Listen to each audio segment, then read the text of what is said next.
உன்னோட ஃபியூச்சர் ப்ரெடிக்ட்லாம் என்ன மாதிரி வாட்டர் கைஜுக்கிட்ட ஒர்க் ஆகுதுடா. இப்போ நான் உன்னை எப்படி அட்டாக் பண்ணுற பாருடா அப்படின்னு அதோட அட்டாக்கை நம்ம நறுமி மேலே விடும் பாருங்க. அந்த அட்டாக் வந்தாலுமே நம்ம நறுமி அதை எல்லாத்தையுமே டாஜ் பண்ணி எஸ்கேப் ஆவார். இருந்தாலும் அந்த அட்டாக்கை டாஜ் பண்ணாலும் ரொம்ப கஷ்டப்பட்டு தான் பண்ணுவார். அந்த அளவுக்கு அந்த அட்டாக் ரொம்ப பயங்கரமாக இருக்கும். அதை பார்த்து ஹெட் குவார்ட்டர்ஸில் உள்ளவங்களாம் என்ன நடக்குதுங்க, அங்கே நிற்கிறது கேப்டன் நறுமி, இருந்தாலுமே அவர் ரொம்ப கஷ்டப்பட்டு இருக்காரு, அந்த கைஜு எல்லாத்தையுமே டிஃபென்ஸ் பண்ணிட்டே இருக்குதே அப்படின்னு அவங்க கத்திட்டு இருப்பாங்க. இங்கே நம்ம நறுமி மறுபடியும் அந்த கைஜு நம்பர் 11 கிட்ட போய் அட்டாக் பண்ண போவார் பாருங்க. ஸ்குவாட்ரன் ஸ்டைல் கன் ஸ்வாட் டெக்னிக் நம்பர் 1 அப்படின்னு சொல்லிட்டு அட்டாக் பண்ண போகும்போது அதை பார்த்துட்டு அந்த கைஜு நம்பர் 11 இதுவா, இது எனக்கு தெரியுமே அப்படின்னு சொன்னோன்னே அடுத்ததா எரப்ஷன் ஸ்லாஷ் அப்படின்னு சொல்லிட்டு அந்த அட்டாக் சும்மா பயங்கரமா அந்த கைஜு நம்பர் 11 மேல போடுவார் பாருங்க. வெறித்தனமா இருக்கும் அந்த அட்டாக்கு.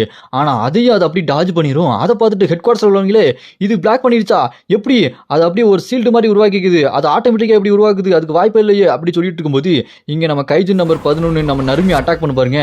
அதை டாஜ் பண்ணிட்டு நம்பர் 2 ஸ்லாஷ் சால்வோ அப்படின்னு ஒரு அட்டாக்கை போடுவார் பாருங்க. அதை பார்த்துட்டு அந்த கைஜு நம்பர் 11 டாஜ் பண்ணிட்டு இதுவா, இதுவும் எனக்கு தெரியுமே அப்படின்னு அந்த கைஜு நம்பர் 11 அசால்ட்டா சொல்லிட்டு அதோட பவரை யூஸ் பண்ணி நம்ம நறுமியை பார்த்து மறுபடியும் ஒரு அட்டாக்கை போடும் பாருங்க.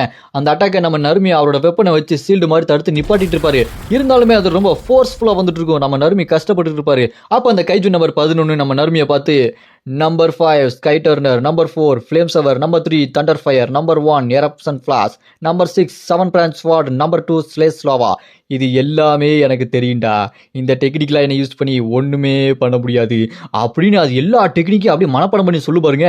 அதை பார்த்து ஹெட் குவார்ட்டர்ஸ் எல்லாமே அப்படியே ஷாக் ஆயிடுவானுங்க. என்னடா அது, இந்த கைஜுக்கு நறுமியோட எல்லா டெக்னிக்கும் தெரியுதோ அப்படி பார்த்துட்டு இருக்கும்போது நம்ம நறுமியை அதோட பவர் யூஸ் பண்ணி அட்டாக் பண்ணும்போது நம்ம நறுமிக்கு பயங்கரமா டேமேஜ் ஆயிரும். வாயில இருந்தா ரத்தம் வந்துட்டு இருக்கும்.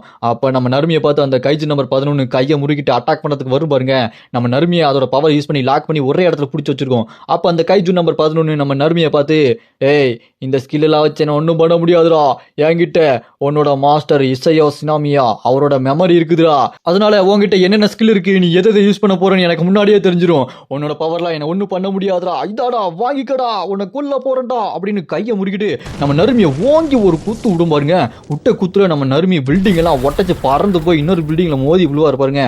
சும்மா டேமேஜ் பயங்கரமாயிரும். அதை பார்த்து ஹெட் குவார்ட்டர்ஸ்ல உள்ளவங்களாம் என்ன நடக்குது, இங்க நறுமிக்கு பயங்கரமா டேமேஜ் ஆயிருக்கு, அவர் உடம்பு ஃபுல்லா எலும்புல உடஞ்சிருக்கு, நிறைய ஃபிராக்சர் இருக்குது, என்ன பண்ண போறோம் தெரியலையே, அவரோட டேமேஜை நம்ம சீக்கிரமா ஹீல் பண்ணி ஆகணும், அவரோட சூட்டும் அந்த அளவுக்கு ரொம்ப ஸ்ட்ராங்கா இல்ல அப்படி சொல்லிட்டு இருக்கும்போது இந்த ஹெட் குவார்ட்டர்ஸ்ல இருக்கிற மொத்தத்துல இந்த கைஜு நம்பர் 11 பார்த்துட்டு இங்க என்ன நடக்குது, இதை பார்த்தா அது டிஃபென்ஸ் பண்ணி அட்டாக் பண்ற மாதிரி தெரியல, இங்க நறுமியோட அட்டாக்கை ஃபுல்லா அது தெரிஞ்சு வச்சுக்கிட்டு அதுக்கேற்ற மாதிரி சண்டை போடுது, அப்படின்னா அதோட மெமரியில ஏதோ ஒரு வித்தியாசமா இருக்குது, இதனால நம்ப முடியல அப்படின்னு அந்த மொட்டத்தில் பார்த்துட்டு இருக்கும்போது இந்த கைஜு நம்பர் 11 நம்ம நறுமியை பார்த்து நறுமி உன்னை தோக்கடிக்கிறது இவ்வளவுதானா, உன் பவர் இவ்வளவுதானா, நான் என்னமோ உன்னை பெரிய ஆளு நினைச்சேன்.